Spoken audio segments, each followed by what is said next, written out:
Não é política. Não mistura política.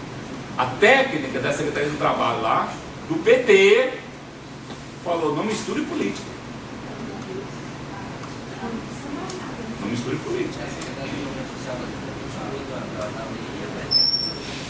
Quando a Glória começou a fazer um discurso mais radicalizado, né, que tinha que ter participação dos desempregados, não, peraí, já está querendo fazer bagunça, né? Então essa visão contra o sindicato, essa galera toda que entra no concurso, ó, não se mete no sindicato. Essa hegemonia é construída.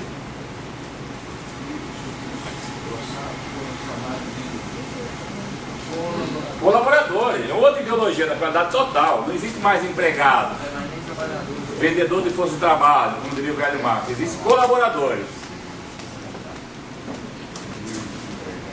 Então como é que a ideologia dominante domina? De duas formas: pelo consenso ou pelo forrete. Novamente grande. Fala, Carlinhos. Tomou insulina? Essa denominação colaboradores, no serviço público, ela é correta ou é uma visão capitalista? Uma visão capitalista. Pois é, bem recente, nós estamos na posse de 45 servidores concursados na universidade e eles foram chamados de colaboradores. Inclusive fizemos uma matéria no Ligeirinho criticando essa visão, porque é uma visão capitalista e está trazendo para dentro do serviço público, porque chamava a pessoa para tomar posse e falava o colaborador fulano de tal.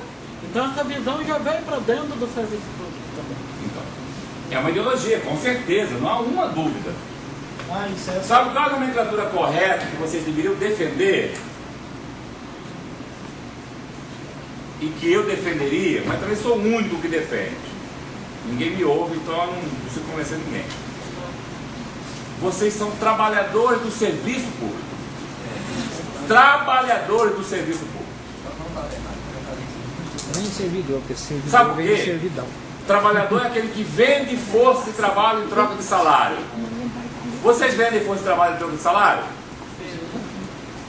Vocês têm carreira profissional, relação profissional? Tem um patrão, do ponto de vista estrito senso, que é o Estado, e do ponto de vista lato senso, que é a sociedade? Sim. Vocês trabalham para Dilma ou para a população brasileira? Qual a população brasileira? Os empresários ou os pobres? Deveria ser para os pobres. Porque o Estado que tem um corte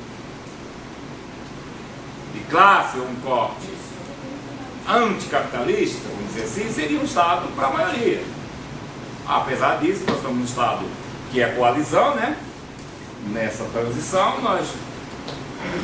o serviço público é para todos, mas deveria ser particularmente para aqueles que necessitam do serviço público e necessitam do Estado. Eu não gosto do termo servidor. Detesto, aliás. Eu detesto o termo servidor.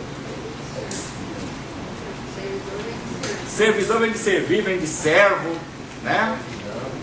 A gente podia até, servidor vem de serviço.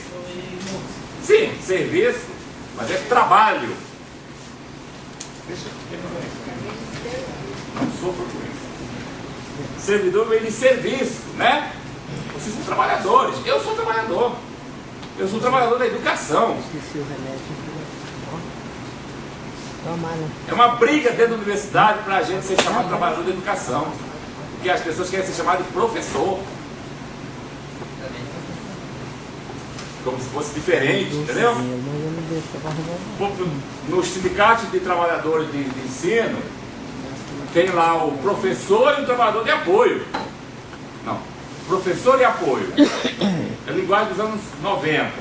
Professor e funcionário de apoio. Não é? Exatamente. Bom, mas enfim, vocês são trabalhadores, nós somos trabalhadores.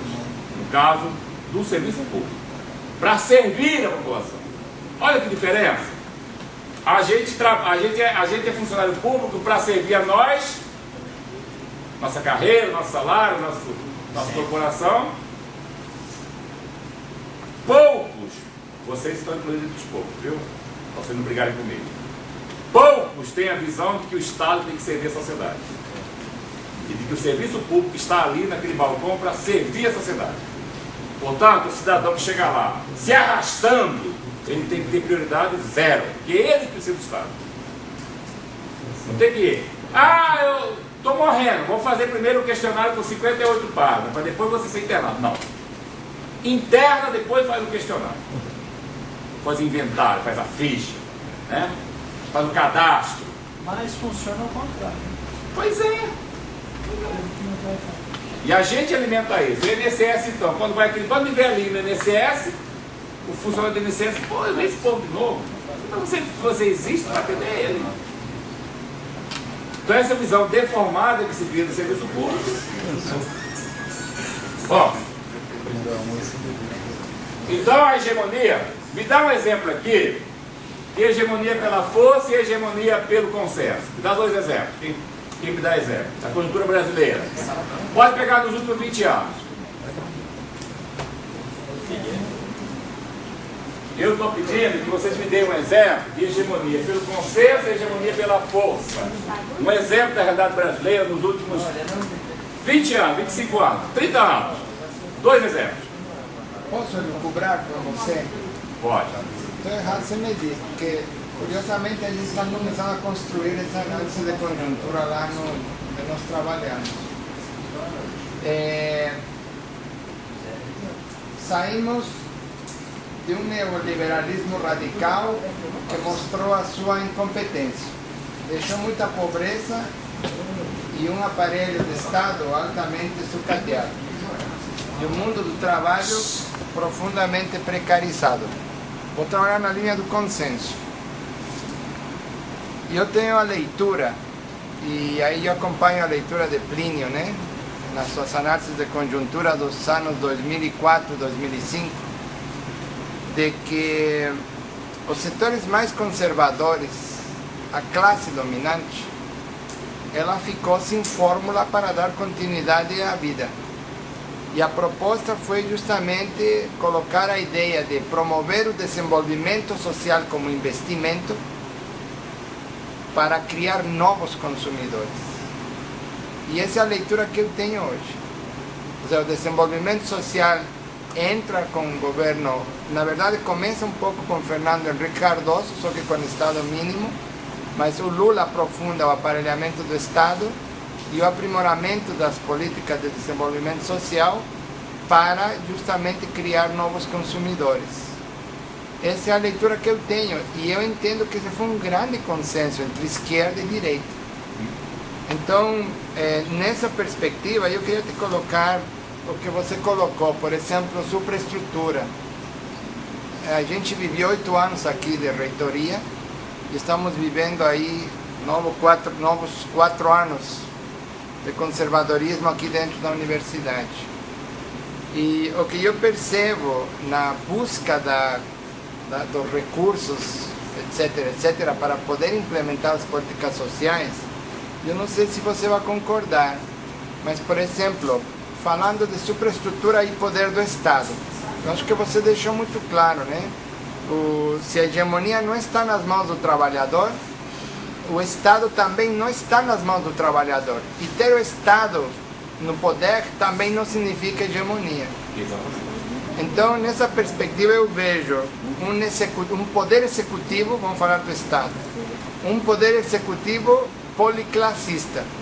Tem segmentos que são profundamente conservadores e tem segmentos que estão avançados. E aí disputam, inclusive, poderes. Disputa hegemonia entre eles. Sim. O judiciário, vejo esse problema na universidade, não sei se os colegas concordam, mas olha, o legalismo que está instalado no poder público hoje é um caso de polícia. É pior do que em outras épocas. Se argumenta controle, se argumenta o zelo, né, de cuidar que a esquerda não se corrompa, mas eu também vejo aí entrar